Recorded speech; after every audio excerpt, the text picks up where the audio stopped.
तो आज हम लोग देखने वाले हैं 2025 में मतलब इसी साल में आया मूवी नोवोकिन के बारे में। इस मूवी के अंदर नेथन नाम की एक कैरेक्टर को देख पाएंगे जिसे एक अजीब तरीके की जेनेटिक डिसऑर्डर है, जिसके कारण से उसे कोई भी पेन फील नहीं होता है, कोई भी दर्द महसूस नहीं होता है। और अगर आप सोच रहे हो कि ये तो बहुत ही अच्छी बात है कि इस इंसान को कोई भी दर्द महसूस ही नहीं होता है, तो मैं आपको बोलना चाहता हूँ दरअसल ऐसा नहीं है। सच तो ये है कि इसके वरदान ही इसके अभिशाप है। मतलब कि तुम सोचो कि तुम्हारा हाथ कट चुका है और वहाँ से बहुत ही सारा खून बह रहा है, लेकिन अगर तुम्हें कुछ भी महसूस नहीं होगा तो बहुत ही बड़ा नुकसान हो सकता है और वहाँ से खून बहकर तुम्हारा जान भी जा सकता है। इसी कारण से नेथन को हमेशा बहुत ही सावधानी के साथ रहना पड़ता है। तो चलिए इस कहानी में डीप डाइव करते हैं और इस नेथन नाम की कैरेक्टर और इस मूवी की स्टोरी को जान लेते हैं। कहानी की शुरुआत में कहानी की मेन लीड कैरेक्टर नेथन को हम लोग देख पाते हैं, जो एक लोन बैंक में असिस्टेंट मैनेजर का काम करता है। नेथन हद से ज्यादा इंट्रोवर्ट होता है, वो बिल्कुल भी सोशल नहीं है और इसके पीछे एक कारण भी है। दरअसल नेथन के बारे में जब उसके पेरेंट्स को पता चला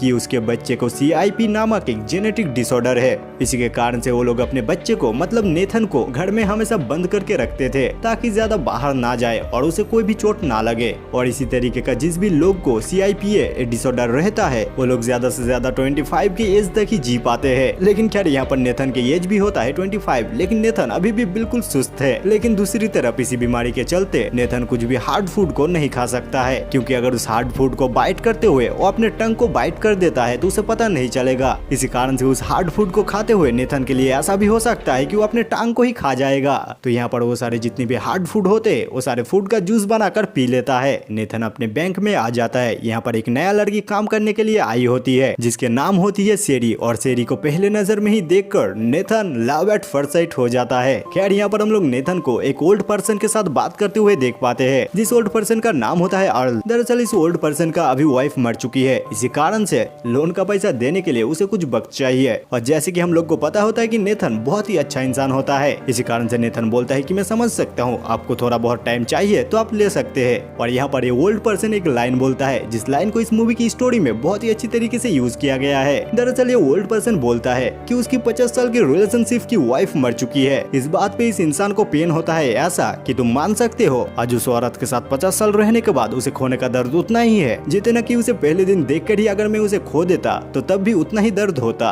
किसी भी प्यार के अंदर वक्त का फर्क नहीं होता है, चाहे वो 50 साल हो या 50 दिन या 50 सेकंड की एक लम्हा, हमेशा दर्द हमेशा पेन एक जैसा ही होता है। खैर यहाँ पर नेथन इस ओल्ड पर्सन के साथ बात करने के बाद कॉफी लेने के लिए जाता है, जहाँ पर उस कॉफी मॉग के अंदर पहले ही कुछ बर्फ के टुकड़े दे देता है, क्योंकि ऑब्वियसली नेथन को हीट महसूस नहीं होता है। इसी कारण से वो बर्फ देकर कॉफी पीता है। यहीं पर पीछे से शेरी अचानक आ जाती है। इसी बात में नेथन कॉफी अपने हाथ में गिरा देता है। और जैसे कि आप लोग को पता है कि नेथन को फिजिकल पेन महसूस नहीं होता है, इसी कारण से यहाँ पर उसके हाथ तो जल जाता है, लेकिन यहाँ पर उसे कोई भी पेन नहीं होता है। यहाँ पर ये लड़की उसे बहुत ही बार सॉरी बोलता है, उसके हाथ पकड़कर वो देखने की भी कोशिश करती है, लेकिन नेथन के हाथ में एक टैटू होता है। इसी कारण से नेथन यहाँ से चला जाता है। देन थोड़ी देर बाद नेथन के ऑफिस के डोर पर ये लड़की फिर से आकर नॉक करती है कि नेथन के हाथ कैसा है, कि नेथन ठीक है कि नहीं। यहाँ पर ये लड़की नेथन को थोड़ी थोड़ी पसंद करने लगी थी, इसी कारण से नेथन को अपने साथ बाहर जाने के लिए बोलती है। लेकिन जैसे कि आप लोग को पता है कि नेथन बिल्कुल भी सोशल नहीं है, इसी कारण से नेथन यहाँ पर मना कर देता है। लेकिन नेथन भी देखता है कि इसमें उसका ही तो लॉस है, तो इसी कारण से नेथन फिर से बाहर जाता है और उस लड़की को हाँ बोल देता है। देन यहाँ पर ये दोनों एक रेस्टोरेंट पर आता है, जहाँ पर शेरी यानी कि ये लड़की हद से ज्यादा चीजों को ऑर्डर करती है, लेकिन यहाँ पर नेथन सिर्फ एक मिल्क शेक को ऑर्डर करता है। और इधर ये लड़की अपने पसंदीदा अपने फेवरेट चेरी पाई को ऑर्डर करी थी। एंड यहाँ पर नेथन को शेरी हद से ज्यादा रिक्वेस्ट करती है चेरी पाई के सिर्फ एक बाइट को लेने के लिए, लेकिन जैसे कि हम लोग को पता है कि नेथन ऐसा नहीं कर सकता है, नेथन कोई भी हार्ड फूड को नहीं खाता है। लेकिन यहाँ पर शेरी भी बहुत ही ज्यादा रिक्वेस्ट कर देती है, इसी कारण से नेथन को सारा सच बोलना पड़ता है। लेकिन यहाँ पर शेरी नेथन को विश्वास दिलाती है और बोलती है कि कुछ भी अगर होगा तो मैं ही पर हूँ। तो एक तरीके से तुम बोल सकते हो कि यहाँ पर नेथन अपने जिंदगी में पहली बार चेरी पाई के एक बाइट को लेता है और नेथन को हद से ज्यादा ये टेस्टी लगता है। एंड ऑब्वियसली नेथन इस चीज पे बहुत ही ज्यादा खुश होता है। शेरी पूछती है नेथन को कि नेथन आज रात क्या करने वाला है। मतलब सीधी भाषा से शेरी यहाँ पर नेथन को बोलती है अगर आज नेथन फ्री है तो दोनों एक साथ डिनर पर जा सकता है। एंड यू कैन गेस नेथन यहाँ पर मना कर देता है। नेथन यहाँ पर कुछ उल्टा सीधा बहाना बना लेता है। लेकिन जैसे कि हम लोग को पता है कि नेथन सिर्फ अपना जॉब करता है और पूरी टाइम अपने घर पे ही रहता है। नेथन यहाँ पर रात में आकर एक ऑनलाइन गेम खेलता है और इस ऑनलाइन गेम के अंदर नेथन का एक दोस्त होता है और वही होता है नेथन का एक मात्र दोस्त, जो दोनों एक दूसरे को रियल लाइफ पर कभी भी नहीं देखे हैं। दोनों एक दूसरे को रियल लाइफ पर बिल्कुल भी पहचानता नहीं है। इसके बावजूद भी ये दोनों अपने गेमिंग वर्ल्ड पर बहुत ही अच्छे दोस्त होते हैं। जहाँ पर नेथन सैरी के बारे में, मतलब उस लड़की के बारे में अपने दोस्त को सब कुछ बोलता है, जहाँ पर उसका दोस्त सामने से नेथन को अच्छी तरीके से समझाता है और बोलता है कि देखो भाई, तू तो ऐसे भी यहाँ पर बैठकर गेम ही खेल रहा है और पता नहीं तू अपने पूरे जिंदगी भर इसी तरीके से गेम खेलता रहेगा, और अगर जिंदगी ने तुझे एक बार मौका दिया है तो उस मौके का एक बार फायदा उठा के तो देख, क्या पता कि तेरा जिंदगी ही बदल जाए। एंड ये सारे बातों को सुनकर नेथन राजी हो ही जाता है। उसके बाद फिर क्या नेथन चला जाता है उस लड़की के साथ मुलाकात करने के लिए।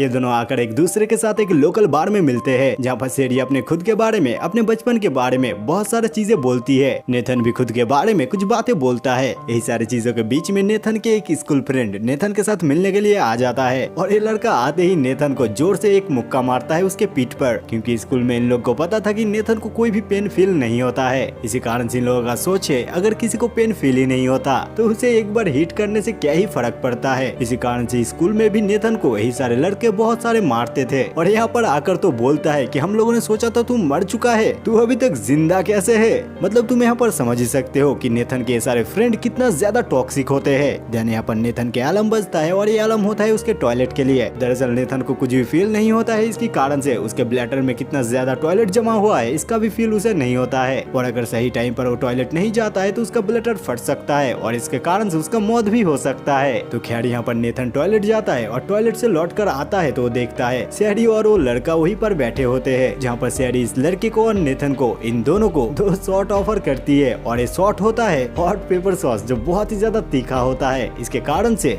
इस लड़के का तो हालत खराब हो जाता है, लेकिन नेथन को कुछ भी महसूस नहीं होता है। दरअसल वो लड़का नेथन के साथ जो भी बिहेव करता है उस बिहेव को सैरी बिल्कुल भी पसंद नहीं करती है। इसी कारण से उस लड़के को बहुत ही अच्छी तरीके से सैरी शिक्षा देती है। इसके बाद सैरी और नेथन के घर पर आते हैं, जहाँ पर नेथन अपने बारे में सब कुछ बोलता है। वो पूरा टाइम ही घर पर रहता है, इसी कारण से वो गेम प्ले करता है, बहुत सारा बुक्स रीड करता है और अपने बॉडी पर टैटू भी बनवाता है। ये सारी चीजों के बीच में इन दोनों के बीच में क्लोजनेस बढ़ता ही जाता है। इन दोनों के बीच में रोमांटिक माहौल और भी बनता है। नेथन सुबह उठकर उसका खुशी का ठिकाना नहीं होता, वो बहुत ही ज्यादा खुश होता है। जो इंट्रोवर्ट लड़का ठीक से किसी से बात भी नहीं करता था, उसका कोई खास दोस्त भी नहीं होता था, उसके लाइफ में कोई फन टाइप कुछ मोमेंट भी नहीं था, अपने सारे इनसिक्योरिटी को लेकर अपने ही पास चुपचाप बैठे रहता था। लेकिन अब तो ईथन फुल कॉन्फिडेंस में आ चुका है। इसी कॉन्फिडेंस के साथ अपने बैंक में जाता है। सुबह होता है क्रिसमस ईव का, लगभग अपने अपने जगह पर सभी लोग खुश होता है, लेकिन यहाँ पर हो जाता है एक हादसा। दरअसल कुछ रॉबर्स सेंटा क्लॉज के कपड़े पर बैंक रॉब करने के लिए आ जाता है और इस रॉबरी में बहुत सारे हादसे होने वाला है। जैसे कि साइमन नामक रॉबर इस बैंक के मैनेजर को पकड़ता है और इस बैंक के लॉकर को खोलने के लिए बोलता है, लेकिन ये मैनेजर भी लॉकर का पासवर्ड बोलने के लिए राजी बिल्कुल भी नहीं होता है। तो फिर क्या ये रॉबर इस मैनेजर को बहुत सारा मारता है।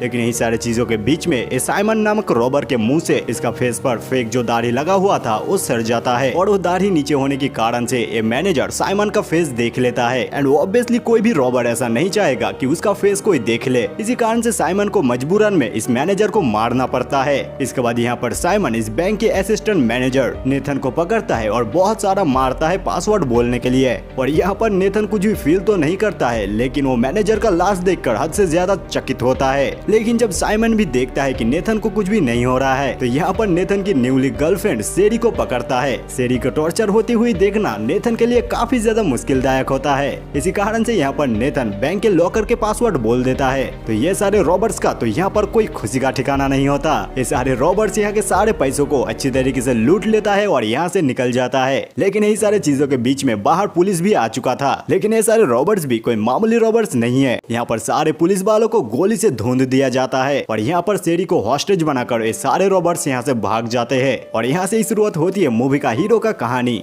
यानी कि नेथन ये नोवोकिन। और मैंने तो पहले ही बोला है, एक इंट्रोवर्ट लड़का जो किसी से भी ठीक से बात भी नहीं करता है, लेकिन उसके अंदर अचानक आ चुका है कॉन्फिडेंस। और कॉन्फिडेंस का कारण क्या है तुम अंदाजा लगा ही सकते हो।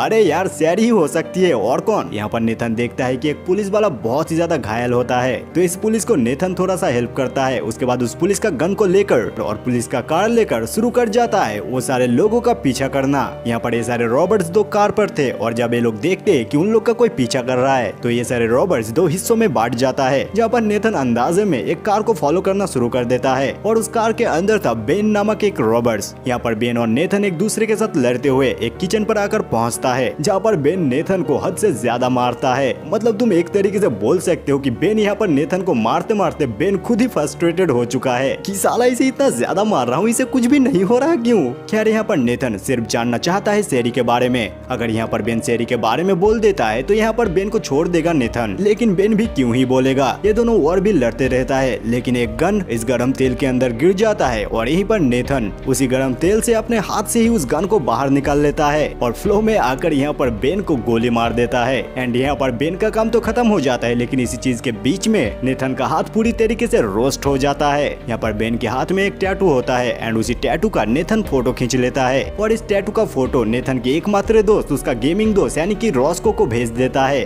और बोलता है कि पता लगाने के लिए ये टैटू कहाँ से बनवाया है। एंड ऑब्वियसली सारा बातें रॉस्को सुनकर रॉस्को तो डर जाता है कि नेथन ने पहले पुलिस का कार पुलिस का गन चुराया है, उसके बाद सारे रॉबर्ट्स का पीछा किया है और इसी चीज के बीच में एक रॉबर्ट्स मारा गया है। रॉस्को तो सीधा ही मना कर देता है कि इसी चीज के बीच में वो आना नहीं चाहता है, लेकिन नेथन भी बोलता है कि उसके पास और कोई ऑप्शन नहीं है, रॉस्को ही एकमात्र उसका ओनली फ्रेंड होता है। तो यहाँ पर आखिरकार रॉस्को राजी हो ही जाता है। उसके बाद हम लोग यहाँ पर दो ऑफिसर को देख पाते हैं, जहाँ पर इस औरत ऑफिसर का नाम होती है मिन्सी और इनका नाम होता है डफी। ये दोनों ऑफिसर को यहाँ पर इस बैंक के असिस्टेंट मैनेजर यानी कि नेथन के बारे में पता चलता है कि उसी ने सारे रॉबर्ट्स को बैंक के लॉकर को खोल के दिए थे एंड उसके बाद पुलिस के कार लेकर वही सारे रॉबर्ट्स के पीछे जा चुका है। तो ऑब्वियसली यहाँ पर इन दोनों ऑफिसर को लगता है कि ये सारे चीजों के पीछे नेथन का कहीं ना कहीं हाथ है। यहाँ पर हम लोग नेथन को जख्मी हालत पर देख पाते हैं, जो मिस्टर आल के स्टोर पर आया है, मतलब वही ओल्ड पर्सन जिनको हम लोगों ने मूवी के शुरुआत में देखे थे, जिसको लोन देने के लिए नेथन ने हेल्प किए थे। तो यहाँ पर ये ओल्ड पर्सन भी नेथन को हेल्प करता है, जहाँ पर नेथन के हाथ में एक गोली लगी है। इस गोली को यहाँ पर नेथन बाहर निकालता है, उसके बाद उस जगह पर थोड़ा सा ग्लू दे देता है। यहाँ पर नेथन को ईपीआई पेन भी देखने के लिए मिलता है। बेसिकली ईपीआई पेन एक एड्रेनलिन शॉट होता है, मतलब जिन लोगों को बहुत ज्यादा ही एलर्जी है उन लोगों का कुछ अगर बहुत ही भयंकर सिचुएशन आ जाता है तो उस टाइम पर उन लोगों को ईपीआई पेन दिया जाता है। कि मतलब तुम लोग अगर नहीं जानते हो ईपीआई पेन क्या होता है तो तुम लोग सर्च कर सकते हो। यहाँ पर नेथन अपने आप को ईपीआई पेन इंजेक्ट करता है। मतलब इस टाइम तक नेथन बहुत ही ज्यादा एग्जॉस्टेड हो चुका था, इसी कारण से उसे चाहिए था एनर्जी। ईपीआई पेन इंजेक्ट करने के बाद वो फुल एनर्जेटिक हो जाता है और इधर ये दोनों ऑफिसर उसी किचन पर पहुंच जाता है जहाँ पर नेथन ने बेन को हत्या किया है। यहाँ पर इन दोनों ऑफिसर को बेन के डेड बॉडी मिल जाता है। यहाँ पर इन लोगों को नेथन के बारे में भी पता चलता है। तो ये दोनों ऑफिसर यहाँ पर पता लगाता है बैंक के असिस्टेंट मैनेजर यानी कि नेथन के बारे में, जहाँ पर इन दोनों ऑफिसर को पता चलता है कि नेथन के बारे में कोई भी केस नहीं है। नेथन पिछले 6 ईयर से इसी बैंक में काम कर रहा है। नेथन बहुत ही अच्छा इंसान है। जहाँ पर ये दोनों बोलता है तो फिर ठीक है नेथन को कॉल लगाया जाए। जहाँ पर इन दोनों को लगता है कि नेथन ने अगर सब कुछ किया है तो नेथन क्या पुलिस का कॉल उठाएगा, लेकिन जैसे कि हम लोग को पता है कि नेथन एक अच्छा इंसान है और नेथन के दिल में कोई भी बुरा थिंग नहीं है। तो नेथन यहाँ पर पुलिस का कॉल उठा लेता है और नेथन पूछता है शेरी के बारे में, क्या पुलिस ऑफिसर को शेरी मिल चुकी है। जहाँ पर ये दोनों पुलिस ऑफिसर बोलता है सारे पुलिस मिलकर पुलिस अपना काम कर रहा है, बहुत ही जल्दी शेरी को बचा लिया जाएगा। जहाँ पर नेथन सारे पुलिस वालों को कुछ फैक्ट बोलता है, मतलब इस टाइप का जितने भी सारे रॉबर्ट्स हॉस्टेज बनाकर किसी को भी ले जाता है पहले 3 घंटे के अंदर ही उसे खत्म कर दिया जाता है। और यहाँ पर इस ऑफिसर की एक डॉटर होती है, जहाँ पर नेथन बोलता है अगर उसके डॉटर को इसी तरीके से कोई किडनैप कर लेता तो क्या मिन्सी हाथ पर हाथ धरे वहीं पर बैठे रहते। यहाँ पर मिन्सी को यहाँ पर पता चल जाता है कि नेथन कोई क्रिमिनल नहीं है। दरअसल नेथन यहाँ पर जो भी कर रहा है वो शेरी नाम की उस गर्लफ्रेंड के लिए कर रहा है, लेकिन यहाँ पर नेथन जो भी कर रहा है ये सारे काम तो पुलिस वालों का है, न कि किसी आम आदमी का। खैर इधर हम लोग सारे रॉबर्ट्स को देख पाते हैं और इसी के बीच में एंड्रे नाम की एक रॉबर्ट होता है और इसी का भाई होता है बेन। और जैसे कि हम लोग को पता है बेन अब मर चुका है और यहाँ पर एंड्रे जब देखता है कि उसका भाई बेन अभी तक यहाँ पर नहीं आया है तो यहाँ पर एंड्रे अपने भाई को लेकर काफी ज्यादा परेशान होता है। शेरी को इन लोगों ने हॉस्टेज बनाकर लेकर आया है, लेकिन यहाँ पर शेरी इन लोगों का हॉस्टेज नहीं होती है। दरअसल शेरी ये सारे रॉबर्ट्स का पार्टनर होती है। और जैसे कि हम लोगों ने शुरुआती में शेरी को देखे थे नेथन की करीब आने की, नेथन को प्यार करने की, नाटक करने की, दरअसल वो सारे जगह पर शेरी नेथन के पास से उस लॉकर का कोड को बाहर निकालने की कोशिश कर रही थी। लेकिन यहाँ पर हम लोगों को थोड़ा थोड़ा ये भी अंदाजा लग जाता है यहाँ पर शेरी सच में ही नेथन को पसंद पसंद करने लगी है। और इधर हम लोग नेथन को देख पाते हैं जो उसका एकमात्र गेमिंग दोस्त यानी कि रॉस को वो टैटू आर्टिस्ट का ठिकाना को ढूंढ लिया है। तो नेथन यहाँ पर क्या करता है, उसी ठिकाने पर चला जाता है और यहाँ पर इस टैटू आर्टिस्ट का नाम होता है जेनो। जेनो तो काफी ज्यादा ताकतवर होता है। यहाँ पर नेथन आकर बोलता है कि उसे भी एक टैटू बनवाना है और अपने परिचय देते हुए बोलता है कि वो बेन का दोस्त है। और यहाँ पर नेथन जेनो के पास से बेन के बारे में पता लगाने की कोशिश करता है। और यहाँ पर मैं पहले ही बोल दूं कि नेथन उतना भी ज्यादा चालाक नहीं है। तो यहाँ पर नेथन के बातों से जेनो को संदेह हो जाता है। तो फिर क्या यहाँ पर शुरू हो जाता है नेथन और जेनो के बीच में फाइट। और जेनो को देखकर ही तुम समझ सकते हो कि जेनो कितना ज्यादा ह्यूज है। यहाँ पर नेथन भी तो कुछ कम नहीं है। नेथन यहाँ पर अपने हाथ में सारे कांचों के टुकड़े को डाल लेता है और ये सारी चीजों को देखकर जेनो को तो लगता है कि नेथन पूरी तरीके से पागल है। जहाँ पर नेथन अपने हाथों से जेनो का दोनों आंख को फोड़ देता है और उसके बाद यहाँ पर जेनो को टॉर्चर करता है। जहाँ पर जेनो भी मजबूर हो जाता है बेन के बारे में बोलने के लिए और यहाँ पर बेन के बारे में उसका पूरा नाम बोल देता है। और नेथन यहाँ से सीधा बेन के घर की तरफ चली जाता है। और इधर एंड्रयू भी काफी ज्यादा परेशान होता है अपने भाई बेन को लेकर। जहाँ पर एंड्रयू भी अपने भाई का तलाश करने के लिए बेन का घर पर जाता है। और यहाँ पर हम लोग नेथन को देख पाते हैं जो बेन के घर पर आ चुका है। और यहाँ पर बेन के घर में एक से बढ़कर एक जाल बिछाया होता है और नेथन एक एक करके सारे जालों पर गिरते जाता है और वो सारे जाल नेथन के ऊपर आकर गिरता है। लेकिन इसके बावजूद भी इसी तरीके से नेथन आगे बढ़ते रहता है। और एक टाइम पर आगे जाकर नेथन ऐसा एक जाल पर पांव देता है जहाँ पर नेथन पूरी तरीके से उल्टा लटक जाता है। और इस हालत से नेथन अपने आप को अकेला छुड़ा भी नहीं सकता है। तो नेथन के पास यहाँ पर क्या ही ऑप्शन बचता है, अपने एकमात्र गेमिंग दोस्त रॉस्को को कॉल करता है। और रॉस्को तो हेल्प करना नहीं चाहता है, लेकिन नेथन फिर से वही सारे इमोशनल बातें सुनाना शुरू कर देता है कि रॉस्को के अलावा नेथन के जिंदगी में कोई भी नहीं है। रॉस्को ही है नेथन के एकमात्र दोस्त। अगर रॉस्को नेथन का हेल्प नहीं करेगा तो कौन करेगा। और रॉस्को ये सारे इमोशनल बातें सुनते हुए आखिरकार रॉस्को राजी हो ही जाता है। रॉस्को यहाँ पर बोलता है कि उसे वहाँ तक जाने के लिए 10 मिनट चाहिए। लेकिन यही सारी चीजों के बीच में बेन का भाई एंड्रयू यहाँ पर आ जाता है और एंड्रयू आकर यहाँ पर देखता है नेथन को। जहाँ पर एंड्रयू बोलता है कि तू मेरे भाई के घर में यहाँ पर कर क्या रहा है। और यहाँ पर नेथन अपने तरफ से पूरा कोशिश करता है बहाना बनाने का। जैसे कि नेथन बोलता है कि वो कोई छोटा मोटा चोर है, यहाँ पर तो वो चोरी करने के लिए आया था, लेकिन इस घर के जाल ही इतने ज्यादा होते हैं कि नेथन ही यहाँ पर फंस चुका है। लेकिन यहाँ पर नेथन ये सारे बहाने को ठीक से आर्टिकुलेट कर ही पाता। वहीं पर एंड्रयू को कॉल करता है उसका दोस्त साइमन। साइमन दुख के साथ बोलता है कि उसका भाई यानी कि बेन मर चुका है और ये भी बोलता है कि बेन का जिसने हत्या किया है वो दिखने में कैसा है। और यहाँ पर एंड्रयू नेथन को सामने देख ही पाता है जो पूरी तरीके से साइमन के बातों के अनुसार नेथन दिख रहा था।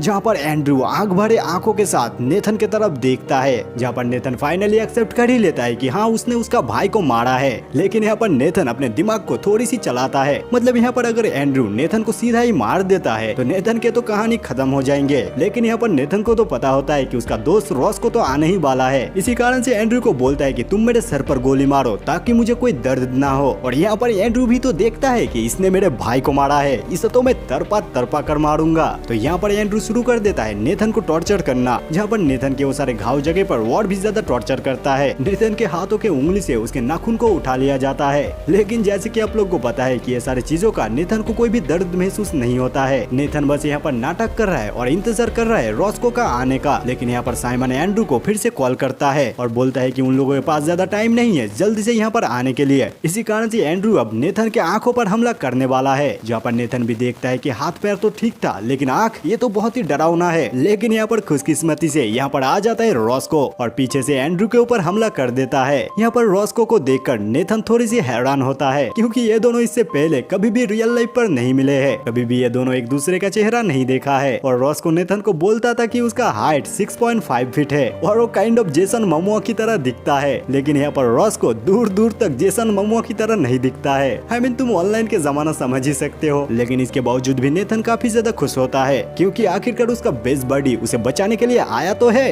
ये सारे चीजों के बीच में पीछे से एंड्रयू जाग जाता है। खैर यहाँ पर ये दोनों दोस्त मिलकर जैसे तैसे करके एंड्रयू को मार देता है और यहाँ पर एंड्रयू को नेथन बहुत ही ब्रूटल तरीके से मारता है। मतलब कि तुम समझ सकते हो कि नेथन को दर्द महसूस नहीं होता है, लेकिन वो जिस भी इंसान को मारता है उसे बहुत ही तरपा तरपा कर बहुत ही दर्दनाक मौत देता है। ये सारी चीजों के बीच में इस घर के बाहर पुलिस भी आ चुका था, जहाँ पर रॉस को ये सारे पुलिस को डिस्ट्रैक्ट करता है और इसी के बीच में नेथन यहाँ से भागने के लिए कामयाब हो जाता है। यहाँ पर हम लोग साइमन और शेरी को देख पाते हैं, जहाँ पर हम लोग को पता लगता है दरअसल शेरी साइमन का एडॉप्टेड सिस्टर होती है। जैसे कि मैंने पहले बोला है कि शेरी शायद से नेथन को पसंद करने लगी है, इसी कारण से शेरी यहाँ से जाना नहीं चाहती है। वो साइमन को बोलती है वो यहाँ से अकेला चला जाए। इसी कारण से इन दोनों के बीच में झमेला होता है, लेकिन इसी के बीच में यहाँ पर नेथन आ जाता है और यहाँ पर नेथन आकर साइमन के पास से सारा सच पता चलता है। दरअसल शेरी नेथन के साथ जो भी चीज करी है वो सारा सब कुछ झूठ थे एंड ये सारा सब कुछ जानकर नेथन के पैरों तले जमीन खिसक जाता है। यहाँ पर नेथन को इतना ज्यादा पेन फील होता है, मतलब तुम बोल सकते हो इतना दर्द उसे किसी और तरीके से दिया नहीं जा सकता था। यहाँ पर साइमन यही सारी चीजों का फायदा उठाते हुए नेथन को बहुत ही ज्यादा मारता है। यहाँ पर तुम एक तरीके से बोल सकते हो कि इस कार के मदद से लगभग नेथन को मारने ही वाला था।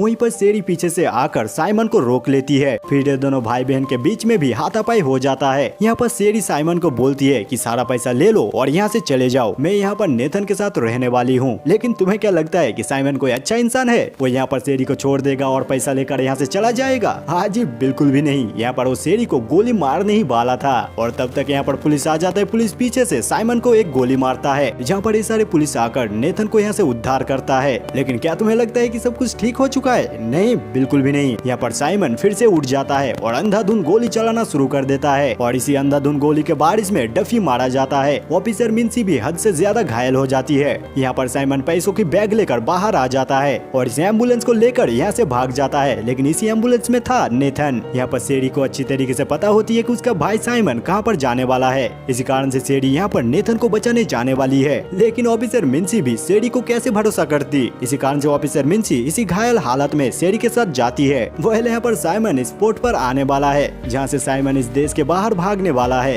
यहाँ पर शेरी, ऑफिसर मिन्सी और रॉस्को यहाँ पर पहुँच जाता है। रॉस्को को शेरी बोलती है कि ऑफिसर मिन्सी को लेकर हॉस्पिटल में जाने के लिए, जहाँ पर रॉस्को ऑफिसर मिन्सी को लेकर हॉस्पिटल की तरफ निकल जाता है। यहाँ पर हम लोग साइमन को देख पाते हैं एम्बुलेंस को लेकर, जिसमें है नेथन। नेथन तो यहाँ पर बंधा होता है, इसी कारण से वो यहाँ से ज्यादा मूव नहीं कर सकता है। लेकिन जैसे कि आप लोग को पता है कि एम्बुलेंस में एईडी मशीन रहता है, उसी एईडी मशीन को नेथन हद से ज्यादा चार्ज करता है और एक हाथ को अपने बॉडी पर लगाता है और दूसरे हाथ को साइमन के बॉडी पर, और साइमन को बहुत ही पावरफुल एक इलेक्ट्रिक शॉक लगता है। इसी कारण से ये एम्बुलेंस पूरी तरीके से पलट जाता है, लेकिन इसके बावजूद भी यहाँ पर साइमन को कुछ भी नहीं होता है। साइमन फिर से उठकर यहाँ पर आ जाता है और नेथन को हद से ज्यादा मारता है। वह यहाँ पर नेथन के एक हाथ को पूरी तरीके से तोड़ देता है और यहाँ पर इस तरीके से नेथन के हाथ को तोड़ता है, नेथन के हाथ की बोन्स रॉड की तरह बाहर आ जाता है। यहाँ पर सही वक्त पर शेरी भी आ जाती है नेथन को बचाने के लिए। फिर क्या ये दोनों भाई बहन के बीच में शुरू हो जाता है हाथापाई, जहाँ पर साइमन शेरी को मारने ही वाला था, तभी आ जाता है नेथन। नेथन के हाथ पूरी तरीके से टूट जाने के कारण से उसके जो बोन्स बाहर आ चुका था, उसी बोन को साइमन के गले पर घुसा देता है और यहाँ पर साइमन के लिए रेस्ट इन पीस। और तब जाकर फाइनली ये लड़ाई खत्म होता है। देन हम लोग नेथन को अस्पताल पर देख पाते हैं, जिसके पूरे बॉडी पर प्लास्टर लगा हुआ था। पास में ही बैठा हुआ था उसका दोस्त रॉस्को यहाँ पर बोलता है कि नेथन 10 दिन कोमा में था। यहाँ पर ऑफिसर मिन्सी भी आ जाती है। नेथन ने जितने भी बड़े बड़े कांड किए हैं, वो सारे कांड को लेकर बात करने के लिए, पुलिस का गन चुराना, पुलिस का कार चुराना, सारे लोगों को मारना, ये सारी चीजों को लेकर। लेकिन खैर ये सारे चीजों के बीच में नेथन ने बहुत सारे अच्छे काम भी तो किए हैं। जैसे कि पहले वो कार चुरा रहा था तब उसे एक पुलिस ऑफिसर का हेल्प किया था। जब नेथन वो सारे रॉबर्स के साथ लड़ रहा था तब कोई भी साधारण इंसान को नेथन ने हार्म नहीं किया है। इसी कारण से नेथन को 6 मंथ हाउस अरेस्ट पर रखा जाएगा। देन ये सारे चीजों के बीच में बीत जाता है 1 साल, जहाँ पर हम लोग नेथन को देख पाते हैं नेथन पूरी तरीके से चंगा हो चुका है, जो फिर से अपने दोस्त रॉस्को के साथ गेम प्ले कर रहा था। वो आज नेथन के एक डेट है, इसी कारण से वो यहाँ से चला जाता है और इस बात पे रॉस्को बोलता है, अबे एक लड़की के लिए तू अपने बेस्ट फ्रेंड को छोड़कर जा रहा है। यहाँ पर नेथन शेरी के वो फेवरेट चिली पाई को लेकर आता है, लेकिन नेथन का ये डेट कोई भी नॉर्मल डेट नहीं होता है। दरअसल शेरी एक क्रिमिनल होती है, इसी कारण से उसे जेल के अंदर रखा गया है और यहाँ पर नेथन शेरी को विजिट करने के लिए आया है। फिर क्या यहाँ पर मूवी का कहानी खत्म होता है, जहाँ पर हमारा सिंगल नेथन अब सिंगल नहीं है। और इस मूवी को लेकर मैं अगर बोलना चाहूँ, ये मूवी मुझे काफी पसंद आया। बाकी यार वीडियो को लाइक कर देना, चैनल को सब्सक्राइब कर देना और जरूर से एक कमेंट लिखना। कमेंट बॉक्स पर अगर आप गाली भी लिख सकते हो तो भी चलेगा, वो भी लिख सकते हो तुम। बाकी आप लोग देख रहे थे वन मूवी एक्सप्लेन्ड और मैं आपका होस्ट मुंतनी।